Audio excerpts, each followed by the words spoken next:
Down the stretch we go at Belmont Park. 5 racing cards remain during this fall championship meet. That's right, closing week is just about upon us. The good news, Breeders' Cup 32 less than a week away, and we get a chance on this show alongside Richard Migliore, Andy Serling, and Jason Blewitt to take a step back at the week that was mainly Empire Showcase Day that had a number of big efforts from start to finish. Yeah, Empire Showcase Day is a great tradition here at Belmont Park and a day that we all enjoy. I loved all of the races. I thought they were great competitive racing, but the best rivalry since Affirmed and Aladar, Lubash and Carafa, is the race that got me going. They were the talk of social media, the talk here on the track. The buzz after they hit the wire in the Mohawk was palpable. Sit tight. That'll be our back end, or the back end, to our first little pick 3. From start to finish, we've got 9 races on the show tonight, including a little Breeders' Cup preview later in the show. But here is the start of Saturday's Empire Classic. A bad stumble early on. Is that Royal Posse all the way back there? No, that's not Royal Posse. That's the other horse from Michael's Good Luck Gus, who actually ran well to finish 5th in here. But I think the story of this race, Richie, was the contested fast pace. It was an extremely fast pace, 45 and change. Now, you always expect them to pick it up the second quarter, that long run down the backstretch. But going a mile and an eighth, that's more than legitimate.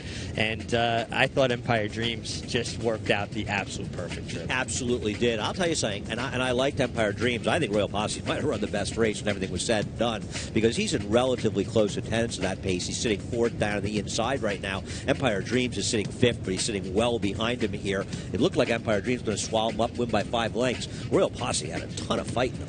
Well, he had a lot of fight in him, and I'll give him that, because I think Royal Posse's a horse that idles a bit when he doesn't have company, so he joined in and fought. But I'll also say Empire Dreams, when he makes the lead, he waits on horses too. And I thought he might have hit the front a bit too soon, but I think because of the toll that pace took, it didn't allow Royal Posse to actually come back and get him. No, I think that's a very fair analysis of what happened here. And how about the 2 long shots for trainer Nightfall Chatterpole that filled out the superfecta that paid $31,900, finishing 3rd and 4th. But, you know, that's what happens when we have a meltdown. You had Good Luck Gus stumbling at the start, and all the other horses were pretty much involved in the pace. So besides the first 2, everybody else just took advantage of the casualties. Including Saratoga Snacks, who was up on the engine and just had no finishing kick. Basically was on empty by the time they hit the 5/16 pole. Yeah, I think Saratoga Snacks is probably not the horse he once was, but the pace certainly took a toll on him, Richie. Yeah, and I really came away from the day, at the end of the day, thinking maybe it wasn't a dead rail, but I think you were better being a little bit more towards the outside. It just seemed like the whole day, kind of the flow of it went that way. And I know there's one performance we'll talk about that a horse was down inside that was very game, but I've got a thought on that as well. I think it's also the natural flow of Belmont. That, you know, when you get these competitive races and you have honest paces, you're going to see an outside flow of the races. I mean, Belmont is the truest track in that sense that gives everybody a chance. And I don't know that the rail swallowed anybody up. Well, I won't say that, and I don't think it was that pronounced, but I don't want to miss this reaction by Manny Franco. One of the biggest wins of his career, a $300,000 purse. I don't know if it's actually the biggest, it may be, but he certainly had a lot of emotion when he hit the wire. I keep waiting for Manny Franco to have a breakout season. We'll see if this winter he can really elevate his game. He's been a good rider around here. I'm waiting for him to step it up. I think he has it in him. And this winter on the inner track, not to cut you off, Mick, seems like the prime opportunity for him to really lay the groundwork as far as going forward in 2016. I genuinely believe he has as much natural ability as both Ortiz brothers. I like him physically. He's an athlete. I think that he got a little bit derailed this year. You know, he had to change agents. Things got a little bit interrupted. Then Saratoga, he had that absolutely horrifying looking fall, although he wasn't injured. I think it took him a little while to find himself again after that, but I think he's found himself now, and I agree with you, Jason. I think this winter will be his opportunity to break out. And Tom Albatrani, the winning trader. We know those yellow and black silks of the West Point stables. Big winner's circle celebration, in fact, with this 4-year-old by Patriot Act as we check out the fillies and mares and leg number 2 of our opening little pick 3 in Saturday's Distaff Classic. Maybe you caught the New York Racing Series right here on MSG Plus. A competitive race, but they really zeroed in on a pair of horses who were sub 2-1 in Hot Stones and the eventual winner Wondergal, who got a great ride from Jose Lascano, shutting the door early on Johnny V and the 8-horse Hot Stones. In a way, Hot Stones hurt herself by breaking as sharply as she did, because when she broke that sharply in the 10, the true speed, it forced her to be inside the 10, or maybe if she broke a little slowly, she might have had a chance to get outside. But as Jason said, once that happened, it gave Jose Lascano the opportunity to close the door with Wonder Gal, the eventual winner. But Wonder Gal was winning this race no matter what. Yeah, and it was interesting. You could see the cat and mouse down the backstretch. Johnny was trying to ease back, and then Jose went forward to say, I'm not going to let you out of that jackpot. But the fact that she was on top of a very fast pace as well shows she was the best horse. And we talk so much about races that come up paceless. That really wasn't a problem on New York Showcase Day, was it? There was good money available, and guys were going. And you want to see aggressive riding like that. And it's not as though these paces had to fall apart. And the truth is, and maybe this is a case where Hot Stone's down the rail, and maybe that lends some credence to what you're talking about the rail. She came up completely empty. But, geez, I mean, Wonder Gal was on top of the fast pace, and she had nothing but horse the whole way. Well, I question Wonder Gal's, desire maybe to that killer instinct to win, to get it done. Well, I was wrong. She was just in a very, very tough races, and she's very talented. But you see, even there, Jose Lezcano kind of angled her out towards those horses, staying away from the rail, but also engaging them, making sure his mare got game. She was late changing leads, and then she went on again. Yeah, I agree. On the other hand, say 3 Hail Marys. Of course, maybe her move was mitigated a little bit inside. I don't know. The bias discussions are always a very difficult ones to have. But at the end of the day, this was one horse who was a convincing winner. And a deserving stakes win. I mean, she's no longer eligible, guys, for a state bred A other than, but she's got the 2 other than in the wings if they chose to. I mean, I'm just kidding. I'm sure she'll wind up in a stakes going forward. Maybe the Cumley during Holiday Fest and on that Cigar Mile undercard the Saturday after Thanksgiving at the Big A. But good to see Wonder Gal in the winner's circle. You have to respect her for just the overachiever that she is, picking up a continuous black type in Grade 1 competition. She inarguably ran a winning race in last year's Breeders' Cup Juvenile Fillies race. She easily could have been the best horse in that race, and she's run some very good races. It'll be interesting what Leah does with her. Do you honestly think that she's a 1 1/8 2-turn horse, Richie? Because that's what the Cumley will be at Aqueduct. I don't. I think she's a better 1-turn horse. I think she got the 1 1/16 yesterday. I think her best goes probably 1 mile to 7 furlongs the way I see it. But they know their horse. I also, we got to give a lot of credit to Leah Giamatti for the old school way of training. A lot of 3/4 works in there. She brought a fit filly in here.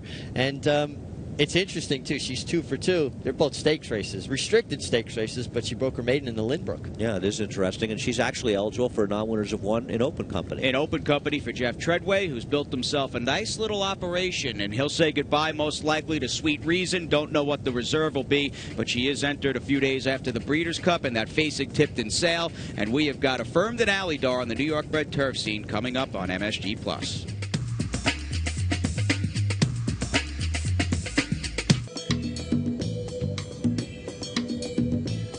We're back on the National Racing Report. Andy Serling, one of the most respected handicappers in the country. Richard Migliore on the outside, a man who won over 4,000 races during a championship jockey career. And Jason Blewitt, the host, trying to do a good job. And why don't we get it to the Mohawk guys? Let's not wait any longer.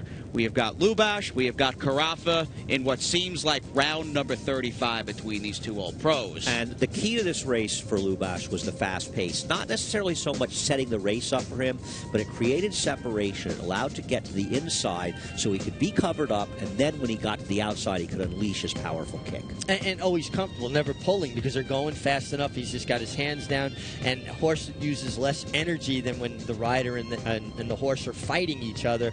I thought that Carafa was a bit keen. I thought he jumped on the bridle with Javier down the backstretch, and when they're going that fast, you want your horse off the bridle. That being said, they both threw it down, and this was an incredible track record-breaking performance by 2 horses that I have come to love. Oh, you have to love these horses. They leave it all out in the racetrack, and arguably I think you're right that Crawford may have run the better race. He was attending the quicker pace.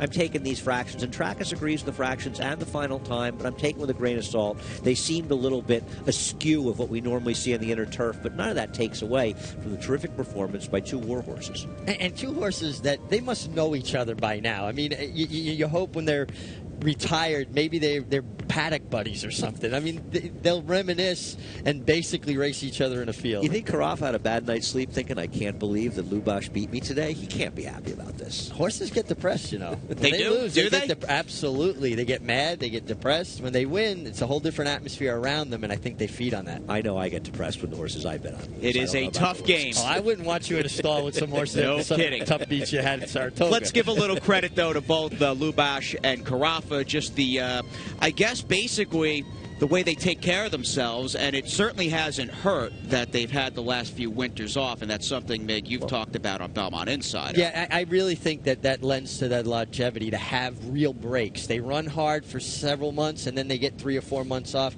and gear up and do it all over again. It's that natural break that horses used to get when the likes of Calumet and Green Tree would winter their horses. I'm not sure Carafa's had a break in a while, though. Hasn't he been racing a little bit more? Carafa, I feel like he took most of the winter off. He ran Keeneland, right? Yeah, for the spring. Brought him back in the springtime and was coming into the Mohawk on Saturday off that win a few weeks ago in the Ashley T. Cole. Let's get it to the fillies and mares now as we have the Ticonderoga. This was the back end of our New York Racing Series Saturday on MSG Plus. Race 11 of 11, and here's the far turn run. Fourth from the back on the inside is the one, the second finish, Distorted Beauty. Jose Ortiz makes a major mistake when he digs his horse down on the inside, turns his head to go in there, and possibly costs himself the race. But the sisters ran 1-2. Jose Lezcano took no prisoners.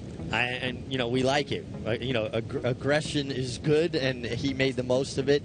I watched it again last night, and we talked about this yesterday, and she had a very tough trip, Distorted Beauty. It may have been best, but I think the thought process for Jose Ortiz is you look up, you got Discreet Mark in front of you. She's live cover, supposed to be live cover. She's supposed to carry on. When she didn't, I think that's what messed him up. I kind of almost forgive his thought process after I watched it again last night. I don't, because I've seen him do it way too many times. And in my opinion, when you have to steer your horse inside like he did between the 5/16 and the quarter pole, then that isn't really a productive move. I think he's overcommitting horses to the inside. He's a terrific rider. He's going to have a huge career. This is his Achilles heel. Yeah, and I don't disagree with that, but I think there was a thought process behind it this time that Discreet Mark will go forward, I'll be able to follow her and work out some sort of trip. And you know what? He's a young guy that he will modify and change things up as he goes, and like you said, extremely talented. You're going to win more turf races, though, staying inside than you are coming out. I hear you. Just stop overcommitting to doing it. When you have to make a determined effort to duck in and turn the horse's head in there, I think you need to rethink what you're doing, which means you're sort of saying, I have one plan, I'm going to stick to it no matter what happens. Whereas you want, as you like to say, have more than one option. Yeah, no, it's a very good point. And going back to the guys that were so successful over many years, think about Jerry Bailey, think about Ramon Dominguez. They always tried to give themselves 2 or 3 options. All right, Jose Ortiz will learn. He should be primed for a big winter. We'll see if he stays up here or heads down to Gulfstream Park, perhaps with his brother, Erad Ortiz. And Discreet Mark, by the way, checked in 11th in what you would imagine was her final start to a big career. We move on to the sprinters in the Hudson, and this was basically Palace foregoing a start in the Breeders' Cup Sprint next Saturday at Keeneland, dropping back in with New York breds, but he worked pretty hard to get the win. He did. I know there's a great ride by Jose Ortiz, actually, because he managed to rate Captain Sirius on the inside, and that is a tricky thing to do, and I thought he did an exceptional job doing it. Captain Sirius ran his heart out. Palace was just a little too good. He was a little too good, and he got the right trip. But I also thought Captain Sirius got off the rail in the stretch, getting back to that. And here's the other key to me with Captain Sirius. Back to Michael Hudson, who I think always got the best out of this horse, and this horse responded. I mean, he did not want to lose. He was passed, and he kept fighting, and you love to see that. Maybe his name should have been Captain Courageous. Yeah, he really was good in this race, coming back for second towards the inside. But Palace is just a better horse than these, and it's nice to see Palace get this win. He'd been unlucky in the Vosburg. Obviously, he's had a bad 2015 because he just hasn't had an opportunity to be on the racetrack like last year, but he's still a dual Grade 1 winner. And they've got those stud deal, the stud deal finalized for Palace. He will be standing 2016 at Spendthrift Farm in Kentucky. But Linda Rice told the MIG earlier in the week, win, lose, or draw Saturday in the Hudson, the Fall Highway, to race he had won a couple of years ago, will definitely be on the radar during Holiday Fest for Palace. Yeah, that seemed to be her next objective for him. And then, hopefully he can have nearly as good a stud career as his father, City Zip. Yeah, and he's certainly, I wonder, he's got such a neat, such a neat thing going. You'd love to see him pass on his genes because he's a rags to riches horse, but most of the time he's basically been riches. He's just been very good for a long time. Pretty amazing picking this guy up for $20,000. Antonino Muccio and Linda Rice with Cornelia Velasquez, who's had a long meet this fall at Belmont, but he made the mount on Palace count in the Hudson. Let's move on to the Sleepy Hollow as we pick up the New York bred 2-year-olds on the far turn, and Get Jets will put in a sustained, prolonged rally to get the victory. La Verdad. Oh, I jumped. How could I forget La Verdad? I'm looking for Get Jets. I don't see him, but we do have La Verdad, who was able to rate, and here she comes in the blue cap. And inferior competition per se or not, this wasn't a bad field, and I don't care that she was 30 cents to dollar. She did something in this race she's never done before. She comfortably rated behind horses. I thought this was so impressive. The fact that she was able to sit out there. I thought she might be in trouble at one point, but then you could see when she was moving into the race in hand that she was the good La Verdad, and she won geared down. What a year she's had. What a career she's had. 16 for 22, 2 seconds. One of them a brutal beat on the wire when she got beaten in the nose by Artemis Agriterra in last year's Gallant Bloom. She is a model of consistency. When she runs, she wins. And it's nice having a plan and having some options as a trainer and even owner. And Lady Sheila and Linda Rice had some soul searching to do, and I think they took the right route, maybe the more conservative route, but they were 1-5 in the Iroquois with La Verdad and passed up potentially starting in the Breeders' Cup next weekend. And when you have to pay $125,000 plus fee shipping there, I mean, I don't understand why people think they're supposed to put up $150,000 roughly with a chance to win $500,000. It makes no economic sense to me. If the Breeders' Cup is going to make rules like that, I don't blame people like Linda Rice and Lady Sheila Stable for leaving her at home, picking up the check here, and not getting 2-1 for their money in a Breeders' Cup race. Well, there's a lot to be said, too. You're walking over from your barn. You're in your comfort zone. You're making it easy on a horse that's been very good for you. You're picking up $90,000. You're having a good time at the races that day. And other thing that stood out to me is she ran just slightly slower than Palace and one geared down. I mean, it was an impressive performance. I agree. I thought this was an incredible performance because Tricky Zippy, who finished second, she's okay. I mean, she may not be La Verdad and she may not be the quality of the horses in the Breeders' Cup races, but she's pretty darn good, and La Verdad just laughed at these horses. And you better bring the piggy bank to the Fasig-Tipton sale because La Verdad is entered as well, in addition to Sweet Reason and some impressive horses in a very thorough and classy catalog. I'll be watching that on my iPad next weekend from Keeneland. Let's move on to the action. Now we can get on to the Sleepy Hollow. I can't believe I forgot La Verdad. But here comes Get Jets. He'll launch that 4-wide rally, and he'll win this race in a workmanlike effort. As you like to say, Jason, workmanlike is the right word. This was a race that went over a second faster than the fillies did. The next race we'll look at. And I think that Fish Trap Road ran second, ran very well. Get Jets was professional at getting it done. I thought he'd win more easily, Richie. Maybe I had too high an expectation. No, I thought the same thing. But if you think about the way Sudden Surprise I thought he was flat. Maybe the last race took more out of them than anybody realized. Or maybe, and I haven't seen the figs, maybe this race just came up a little better than we thought. And maybe they're all pretty good, some of these horses. Because like I said, I don't know about the fillies, but, this race might have, I don't know what the buyer figures are. I got to see them, but I wouldn't be surprised if it's in the mid-80s. And if that's the case, they're okay, especially for the 2-year-old colts we've been seeing this year. Yeah, no doubt. And again, very professional. I do like when he hits the front, he does kind of start pricking his ears and looking around. An extremely efficient moving horse. Not the biggest horse in the world, but he really moves well. I have a question. You talked to Tony Dutrow. Any discussion of maybe this horse taking a shot in the Remsen, or is Tony looking to pull up for the rest of the year? I didn't ask him, and Tony's not a guy to start thinking about that immediately after a race. He's definitely one of those trainers.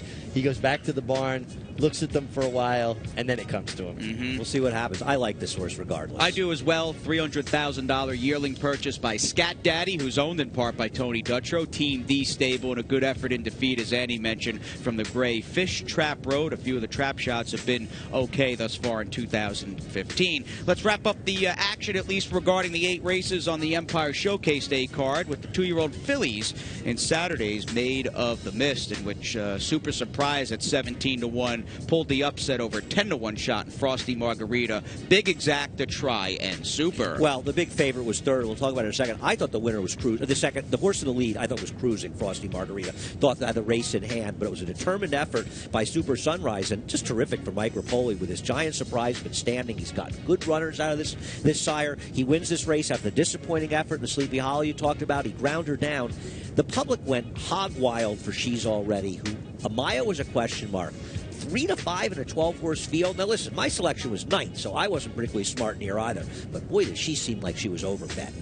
Yeah, I mean, you guys have such a better handle on that stuff than I do, and I even thought, wow, she's really taking too much money, and particularly for the reasons you just said. I think a mile just might be a little bit out of her scope, and then you get a horse like Super Surprise who works out that nice trip, keeps coming. Frosty Margarita bottomed out a little bit late, but I think that's the thing that I've liked about the Giant Surprises is that they're kind of relentless. They just keep coming at you, and it basically, I think, points out that he's a sire that we're going to have to reckon with New York breds for a long time. I think Mike Rapoli's done a very good job with him. He's probably breeding to some mares that he owns, and he's gotten runners. People are going to go to that sire to breed to him. I don't see why they wouldn't, considering what he's done this year. And Super Surprise had run very well. She was actually, I think, a maiden going in this race. She had finished second behind She's Already at 6.5 at Saratoga, but run very well in that race. And then last time out, she ran unsurprisingly poorly in the prep for this race, but came back and showed that that race was the aberration. This is the real Super Surprise. And was able to get the mile. Not an easy feat over Frosty Margarita. And getting back to She's Already for just a second, and this was something I hadn't really thought about, but you mentioned on Talking Horses,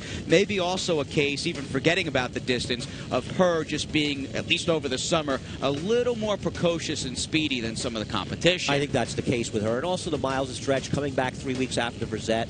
Time to take a step back. Hopefully she can regroup next year, but I have to imagine from now on they'll stick to shorter races. Yeah, it's a great point, and these young horses do change. Who's good this month might not be as good when someone else catches up. All right, let's hit the road. One race from Santa Anita will bring you the Twilight Derby, in which Gary Stevens and Ohm were on the front end at 1-2 and never had an anxious moment. Do the people I'm sitting with know why Ohm is an asterisk horse in the record of one horse? Or he's the horse that won the race that American Pharaoh was in his debut, I believe, when American Pharaoh ran poorly the first time out. And so he had gotten a lot of hype, and I guess that was like a key race. And Ohm was on the sidelines, and I kept hearing from people, where's Ohm? When's Ohm going to run? And it turns out he's been pretty good, but it really turns out that his true Ohm is on the turf. Yeah, and he was very impressive. Ran a fast race, just controlled the race throughout.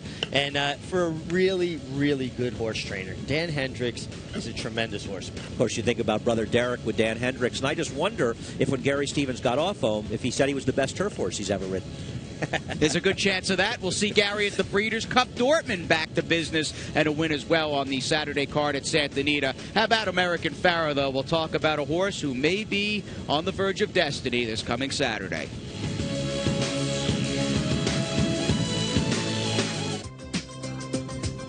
Little Breeders' Cup Classic time here on the National Racing Report. We can't say goodbye without talking about Breeders' Cup 32 and the $5 million Classic that centers around a Triple Crown winner running in a Breeders' Cup race for the first time ever. And it's interesting to show the Belmont Stakes, and then you think about the Travers and the difference between the kind of trips he got.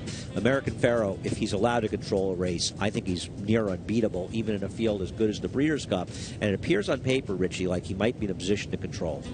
That's the way I'm seeing it. It could be a replay of the Belmont Stakes just a quarter of a mile shorter that he gets to gallop to the lead. And you see, when he gets in that kind of rhythm, it's going to take what kind of horse to catch him? It's going to take a good horse, but there are some very good horses in this race, and it'll be interesting to see if he's stepped forward since the Triple Crown races or if other horses have stepped forward, because I do wonder with a horse like Frosted, the best race he ever ran against American Pharaoh, the closest he ever came to beating him, was when he was aggressively ridden. So I don't understand why you wouldn't assume that tactic again.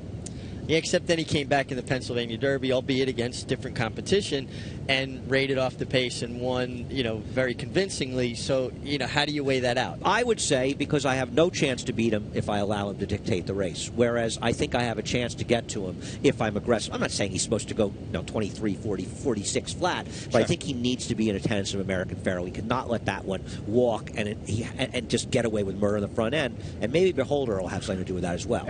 Let's talk about her as Beholder looks for her third Breeders' Cup win. The juvenile fillies, the distaff, and might she win the Breeders' Cup Classic? Here she is in the P Classic, a dominating effort. I mean, this was a tremendous effort, and you got to respect her, no doubt. A couple things to me worry me. The spike in the fever getting to Kentucky. I know, it was shipment fever, was this and that. She seems to have a delicate constitution, and when she's not completely in her comfort zone, things seem to go awry. Yeah, I think the racing fan in me would almost like to see her win because I think she's a really cool horse, and I love how they've been aggressive with her. And the P Classic might have been, if it wasn't for American Pharoah's Triple Crown, that would have been the most exciting moment in racing all year. Definitely. But I just think she's going to have to go after American Pharoah, and perhaps she'll end up getting the best of them. I don't know if that'll happen, but if she does, I think it's going to soften her up for some of the other horses. It will take the toll because she is, I think, in that unenviable position. Now, also something we overlooked quickly. The mile and a quarter, 2 races at American Pharoah and a mile and a quarter. The Derby, he was really hard-ridden to win, and then he lost in the Travers. Maybe a mile and a quarter is that kind of in-between zone for him that maybe it's a tougher distance for him than even a mile and a half. He's no cinch, and from a betting standpoint, he's going to be an underlay because he's one of those horses. He's like a Zenyatta, who is even money against Blaine, and we all know their odds should have been relatively close going into that race. He's going to attract all the money, so from a betting standpoint, you kind of want to bet against him. From a dynamic standpoint, it may be tough to beat him. American Pharoah is very good, but it feels to me a little bit like American Pharoah is a brilliant workhorse, and so because of that, he's gotten this aura about him, and not that he hasn't been terrific on the racetrack, but I don't think he's been as good as some of the people who watch him work in the morning say he's been. I know we got to move on, but he earned that aura. No, I understand that, but Of course, he won showed, the Triple Crown. He Here's did. honor He code, won the by Triple the way. Crown with 3 perfect trips, and he lost the Travers when somebody made him earn it. He was no holy bull. And honor code, if he gets a little pace to run into, it's pretty good. Well, this to me might have been the most exciting race for me all year. I agree. Liam's map, he proved how good he was, and this wasn't fluky when he won the Woodward the way he did. And Honor Code came and got him. No, I agree. I mean, Liam's map ran the better race, to say the pace, and I so wish he was in this Classic to make it a much more interesting story and a horse who could win. I'm not gonna be surprised when Honor Code runs well in this race. I believe in Shug. Let's go on a tonalist. We believe in Christophe Comont, and here's a 2-time Gold Cup winner and Belmont winner running in the Classic for the 2nd straight year. I'd like to see him win or run very well in the Classic, for no other reason to put aside that ridiculous talk that he's a horse that only runs well at Belmont. That is factually incorrect. Yeah, and you know what? If you think about his kind of unlucky year, I mean, because he probably should have won the Suburban. He had trouble in the Met. I'm not saying he would have beaten Honor Code, but he had trouble. I don't know if he'd have beat Honor Code that day.